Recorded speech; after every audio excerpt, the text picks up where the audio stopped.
Game Up Hard Hydration. It's like your favorite sports drink and your favorite seltzer got together, had a baby, but it's so much better. Dave, tell them about those 4 flavors we love. Oh, we're talking lemon, lime, orange, grape, and fruit punch. Guys, enjoy yourself some Game Up. It's only 110 calories. It's low carb. You don't have to feel guilty about it. We've been doing these great pay-per-view review shows, and so we're going to be doing another Saturday night's main event. If you watch our pay-per-view review shows, you know that our last one was season 1, episode 3 of Saturday night's main event. It was more of a Halloween theme, and we enjoyed it so much. We got caught up in the running themes going through it that we said we got to do season 2, episode 1. And this opens up with a shot of a water park in what's revealed to be Tampa, Florida. You have Hogan getting ready for Terry Funk with Mean Gene. Hogan makes a shake with orange juice, eggs, and vitamins.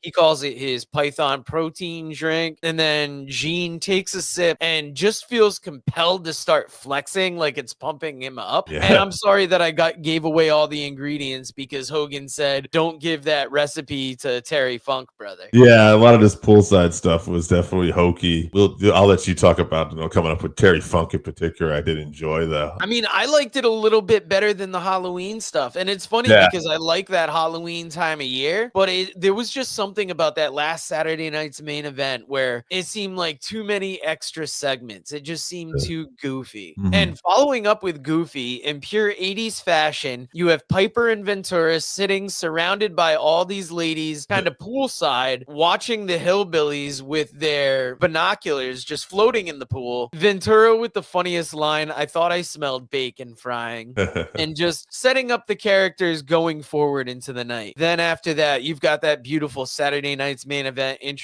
video. And then you've got Vince introducing the show from the Sundome in Tampa, Florida. We've got Corporal Kirchner versus Nikolai Volkov in a peace match. JYD and Ricky Steamboat versus Magnificent Morocco and Mr. Fuji in a tag match. A 55-foot water slide challenge between JYD and Jimmy Hart. George the Animal Steel versus Macho Man. Hogan versus Terry Funk for the WWF Championship. Roddy Piper, Bob Orton, and Ventura versus the Hillbillies. And right after that, Jesse joins McMahon and says he will be the first commentator to step in the ring. He keeps putting that over that nobody in other sports does this. And Bobby Heenan joins the commentary team for this match while Jesse wrestles. I was excited not only to see the lineup, Hogan, Terry Funk for the WWF Championship, not a match that I would say I ever necessarily knew about before this, but I was excited to watch this. What did you think about this when they were listing off these matches? I remember Hogan and Funk wrestling before. I could not remember how it went down, but I was super excited to see this again because I like this version of Terry Funk in this era. And I guess we'll get into that a little bit later, but this is also not necessarily the red and yellow Hogan era. So it's interesting to watch. Yes, very much so. They went to Gene Okerlund with Roddy Piper. Piper's running down the Hillbillies.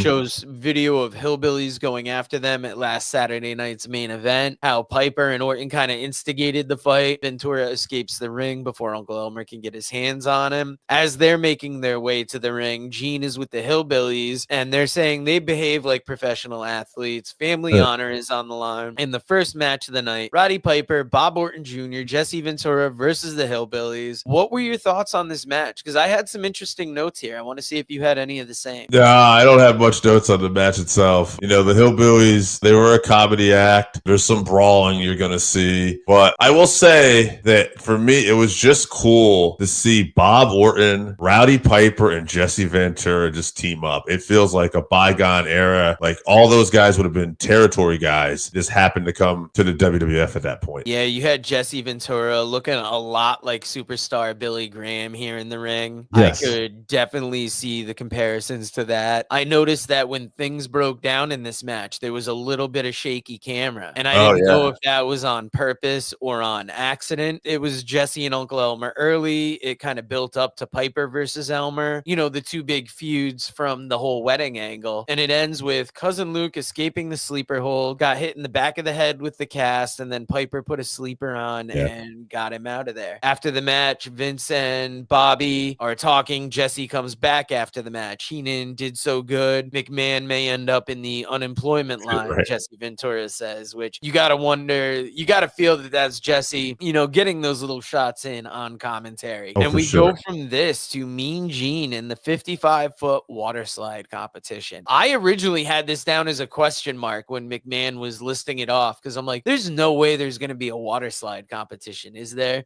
But it feels like throughout this episode, they were making the most of being in this water park. They were, and it was a very big slide. I don't know how tall it was, but it was a very, very big slide. Yeah, after what happened at the last Saturday night's main event, Hart said he can't beat Dog in the ring, but he can compete here. Yeah. And then as the competition goes, Jimmy Hart is delayed by like half a second, and JYD goes right down that slide. Jimmy loses, Jesse puts it over, and then you've got Terry Funk poolside talking to Jesse Ventura, getting really fed up with Hogan being on the cover of Sports Illustrated and saying that he's getting ready for his Sports Illustrated cover. Gotta get that tan, brother. Yeah, and this was wild because Hogan being the first wrestler on Sports Illustrated in a time where there was no hope of wrestling getting anywhere near it. And now we're at such a time in wrestling that Sports Illustrated is one of the first publications to get news out there sometimes. So this was definitely a wild sign of the times here. Oh, for sure. It was cool definitely to see,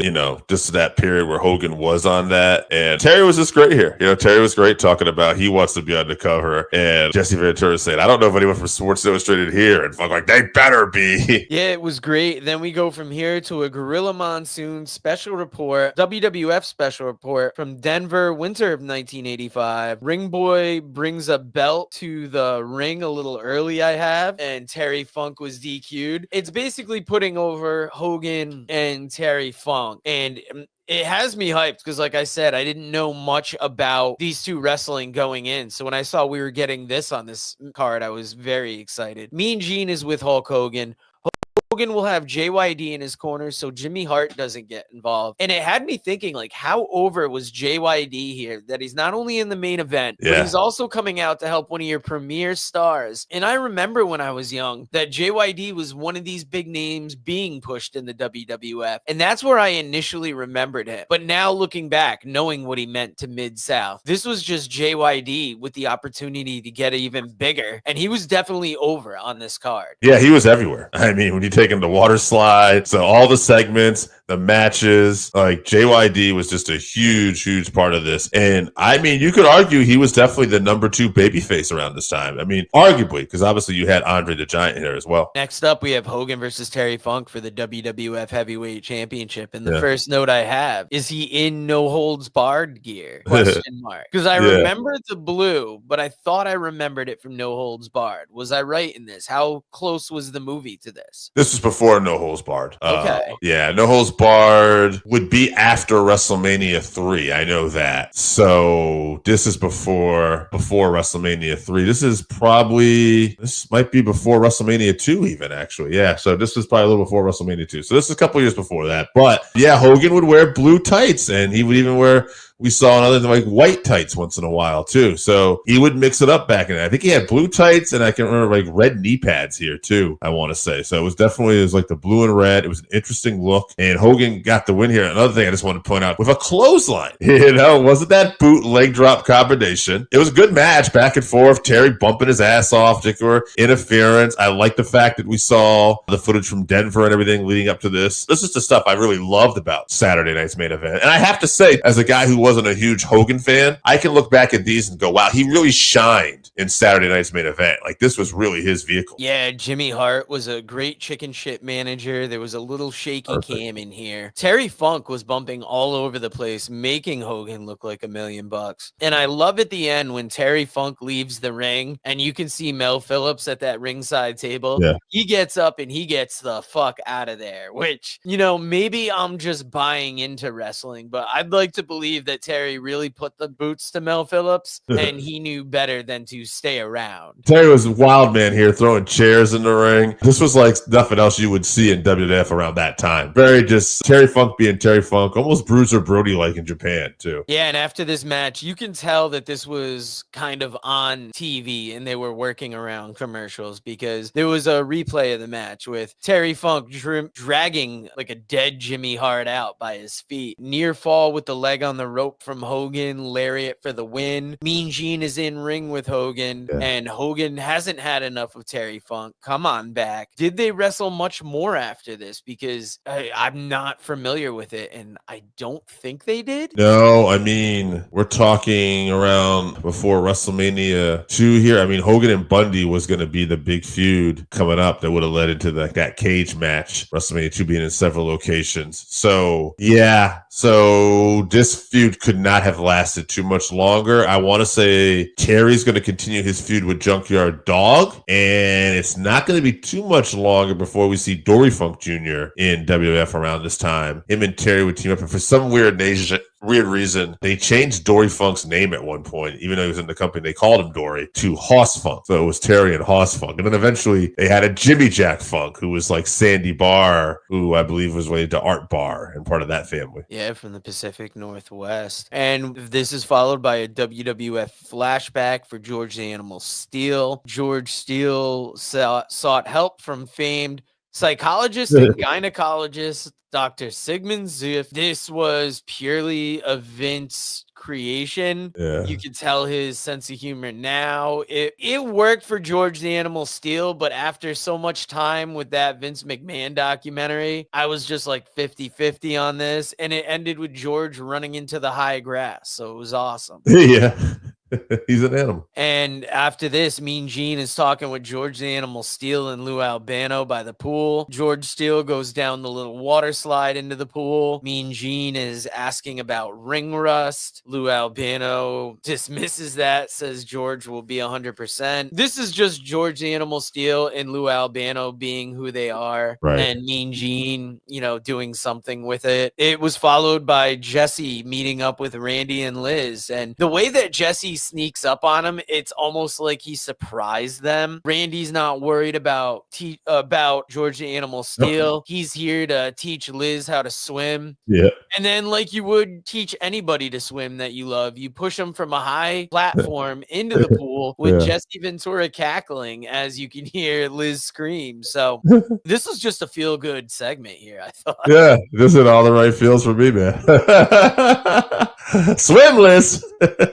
Then the next match after this, Randy Savage versus George the Animal Steele. George is taken with Liz when he sees her holding open the ropes to let Randy in. Yes. And I'm guessing this was the start of the whole Randy Savage angle with George Steele, George Steele's fascination with Liz. This was iconic from the 80s. I enjoyed this match a lot, but Joe, I actually sent this to a group text. I don't know if you remember. Do you remember, or did you notice this? Did you happen to pick up on who the referee was here? Are you talking about the next note in my notes where it says Dean Malenko ref? Yeah.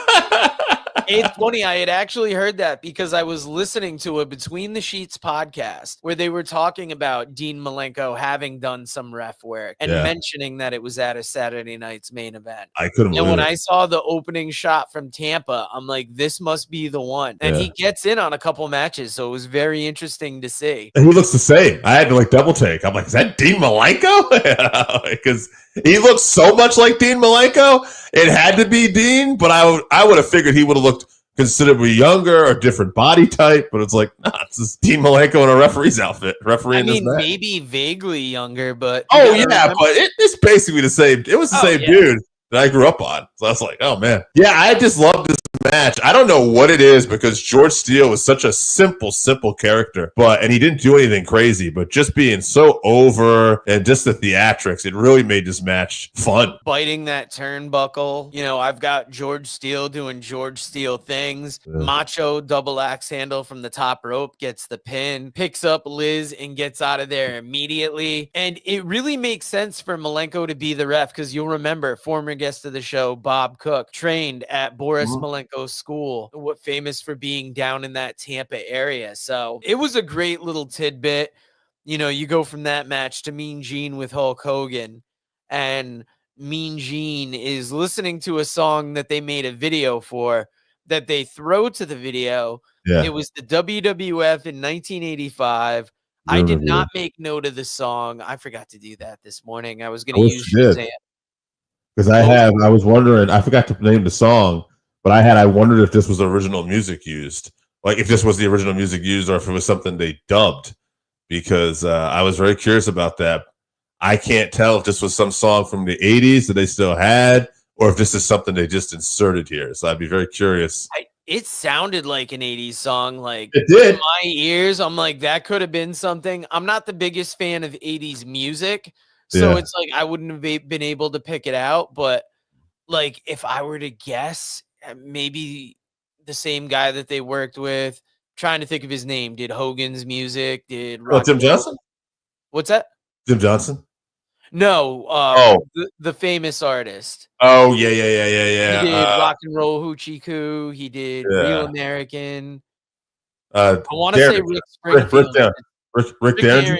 That's it. Yeah. But there was a lot of Hogan at this. It was all the big stars. You were cutting between footage of WrestleMania 1, the last Saturday night's main event. You had shots of Stan back in there, Bundy and Andre, Moolah, Wendy Richter, Piper breaking the record over the head. It was summarizing up 85 for them. But for us watching it back in hindsight, it was like a highlight reel of that rock and wrestling connection time. That was a big year. 85 was a huge year for them. Yeah, and you go to Vince and Jesse, where Jesse is complaining that he wasn't in the recap video.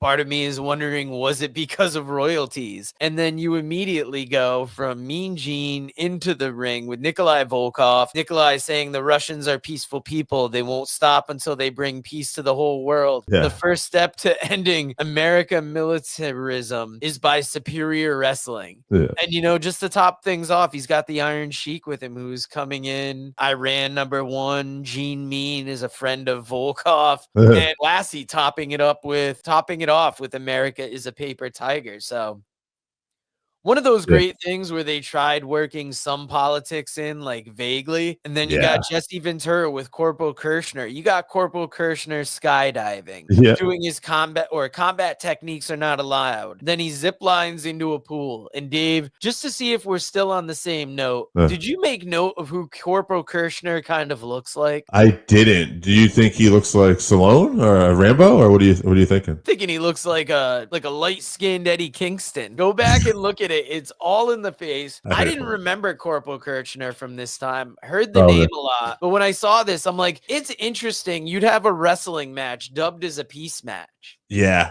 almost kind of like that martial arts match they had the prior. Like, I didn't really necessarily see much difference. Corporal Kirchner, by the way, though, was a legit paratrooper, which I thought was kind of cool, and maybe that's how he got the gimmick. He would also go on, I don't know if you knew this, he had a big career in Japan as Leatherface. Oh, wow. I don't think I realized that. Yeah, so there you go. This is followed up with the obvious Nikolai Volkov singing the Russian national anthem spot. The crowd loved it. And then Corporal Kirchner interrupts by entering with soldiers, and then you've got Corporal Kirchner versus Nikolai Volkov in a peace match. Dean Malenko is the ref once again. Yeah. The story kind of seems to be who's going to be more honest, who's going to keep it scientific. Like, is it going to devolve into dirty tricks? And of course, Volkov is the first to play dirty with a knee to the midsection on a break, and then drops Kirchner throat first on the ropes. Knee drop, then a pin for Kirchner. Yes. Interesting match. It's not one I would have expected to see, but I thought it fit in here. It had that 80s, America versus foreign menace feel. So I'm looking at my notes, and the reason why I'm giggling is because what I meant to have written down was Volkov uses some cheap tactics to get the win, but for some reason it says fuck off uses some cheap tactics to get the win, and I don't know why, but fuck off is such a great interpretation of Volkov that just makes me laugh. But it feels like there had to be some autocorrect there. I love it. Fuck off going on. There's another WWF flashback with Morocco attacking Steamboat, hanging him from the ropes. You got Mean Gene with Don Morocco and Mr. Fuji saying they have a history of illegal tactics against Steamboat. Yeah. JYD to help even the odds. Hell yeah. And Fuji. Oh yeah. In the 80s, man, they did not shy away from any stereotype or possible real life story. We're gonna cook that dog. In my country, they roast dog, boil dog, fry dog. And Ventura gets in a great raw dog joke at the end of that.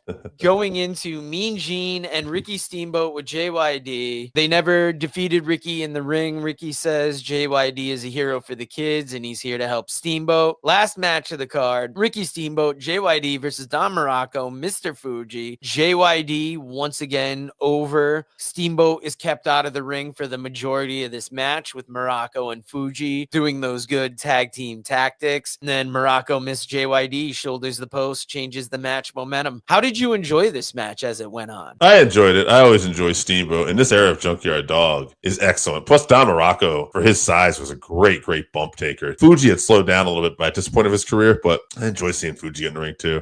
I also have another great autocorrect here as Steve-O from Jackass, apparently. Steve-O and the Junkyard Dog got the win. So I thought that's pretty good. Hell yeah, there was a kick to Fuji's midsection, headbutt, and the pin from JYD. Morocco getting some shots in on Steamboat after the match. I did read Lockup while I was in Maine. And I got to tell you, if you're a wrestling fan, you are going to find this book interesting. You heard Ray Lopez talk about the Kaufmans. It's very interesting how he'll get a subject. He'll get 4 wrestlers, that appeared in some type of movie. And then there's the winner right below it. I liked covering up who the actual winner was, looking at the possible people, and then guessing ahead of time. And then you get the whole explanation. You've got he puts 2 superstars against each other for a presidential race over the years. And that was fascinating. That book is going to be available in December. Go to Amazon or go to the publisher website and pre-order that book because you are going to want to. And here's a little information about it right now. Author Ray Lopez presents Lockup, Professional Wrestling in Our World. Lockup dives headfirst into the colorful world of professional wrestling.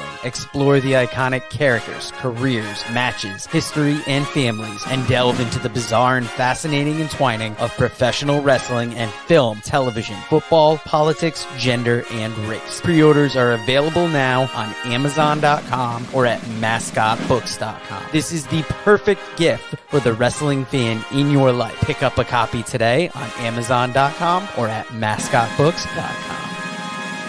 If you haven't tried Game Up, then you are missing out. Imagine your favorite seltzer and your favorite sports drink had a baby, but it's way better than that. Each can is 110 calories, low carb, 4.9 ABV. It's a nice light drink that is not light on flavor.